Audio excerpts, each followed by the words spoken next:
मित्रांनो, या व्हिडिओच्या माध्यमातून आपण शासनानं जिवंत सातबारा ही मोहीम राबविण्यास सुरुवात केलेली आहे. तर नक्की जिवंत सातबारा मोहीम नक्की काय आहे, ते आपण या व्हिडिओच्या माध्यमातून समजावून घेणार आहोत. बघा, 19 मार्च 2025चा एक जी.आर. आहे, ज्यामध्ये शासनाने 100 दिवसांचा एक कृती कार्यक्रम आराखडा तयार केलेला आहे आणि त्या अंतर्गत त्यांना नक्की काय करायचं आहे, ते या व्हिडिओच्या माध्यमातून समजावून घेणार आहोत. तर सर्वप्रथम आपण प्रस्तावना बघूया. महसूल विभागाच्या 100 दिवस कृती कार्यक्रम आराखडा अंतर्गत दिनांक 1 मार्च 2025 पासून बुलढाणा जिल्ह्यातील सर्व गावांमध्ये जिवंत सातबारा मोहीम राबवण्यात येत असून सदर मोहिमेची शासन स्तरावर माननीय महसूल मंत्री महोदय यांनी दखल घेऊन संपूर्ण मोहीम संपूर्ण राज्यामध्ये राबवण्यास निर्देश दिलेले आहेत. जिवंत सातबारा मोहिमेअंतर्गत सातबारावरील गावातील सर्व मयत खातेदारांच्या वारसांच्या नोंदीची प्रक्रिया पूर्ण करायची आहे. मयत खातेदार त्यांच्या वारसांना शेतजमिनीच्या अनुषंगाने विविध दैनंदिन कामासाठी आवश्यक असणाऱ्या कागदपत्रांमध्ये वारसांची नोंद विहित कालावधीत अधिकार अभिलेखमध्ये नोंद न झाल्याने अडचणींना सामोरे जावे लागते. या दृष्टिकोनातून संपूर्ण राज्यामध्ये जिवंत सातबारा मोहीम राबवण्याचा निर्णय शासन स्तरावर घेण्यात आलेला आहे. तर आता या निर्णय नक्की काय घेण्यात आलेला आहे आणि याच्यामध्ये कशा पद्धतीने त्याची अंमलबजावणी केली जाणार आहे ते बघूया. सर्व मयत खातेदारांना वारसांच्या नोंदी अधिकार अभिलेखामध्ये अद्ययावत करून मयत खातेदारांच्या वारसांच्या नोंदीचे कामकाज पूर्ण करण्याच्या दृष्टीने राज्यातील सर्व जिल्ह्यांमध्ये जिवंत सातबारा मोहीम राबविण्यात यावी. सदर मोहीम राबवण्यासाठी खालीलप्रमाणे कालबद्ध कार्यक्रम निश्चित करण्यात आलेला आहे. बघा, 1/4/2025 ते 5/4/2025 या कालावधीमध्ये काय केलं जाणार आहे, तर ग्राम महसूल अधिकारी अर्थात तलाठी यांनी त्यांच्या सजा अंतर्गत येणाऱ्या गावामध्ये चावडी वाचन करून न्यायप्रविष्ट प्रकरण सोडून गावनिहाय मयत खातेदारांची यादी तयार करायची आहे.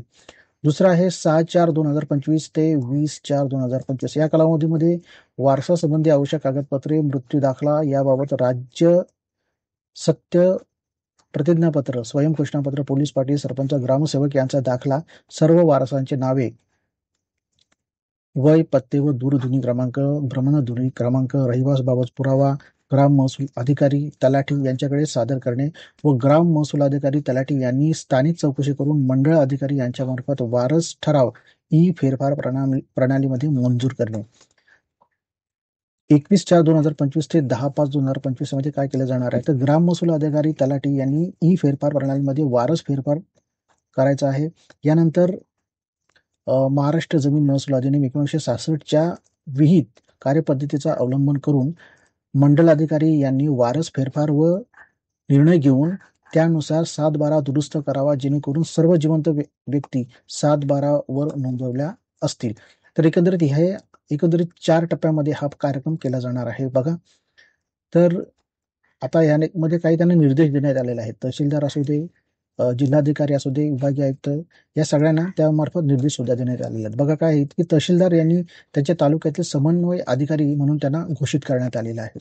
तर सर्व जिल्ह्यातील जिल्हाधिकारी यांना जिल्ह्याचं नियंत्रण अधिकारी म्हणून नियुक्ती करण्यात आलेला आहे आणि संबंधित विभागीय आयुक्त यांनी त्यांच्या जिल्ह्यातील विभागीय नियंत्रण अधिकारी म्हणून त्यांना घोषित करण्यात आलेलं आहे.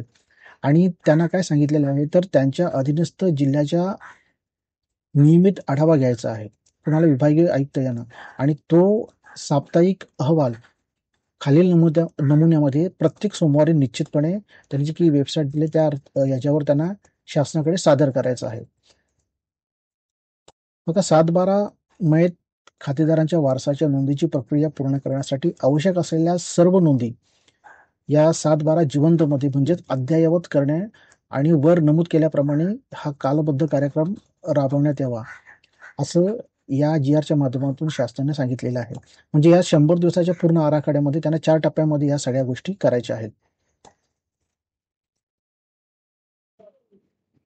हा जी.आर खाली डिस्क्रिप्शन मध्ये तुम्हाला टाकत आहे, तिथून तुम्ही डाउनलोड करून पाहू शकता.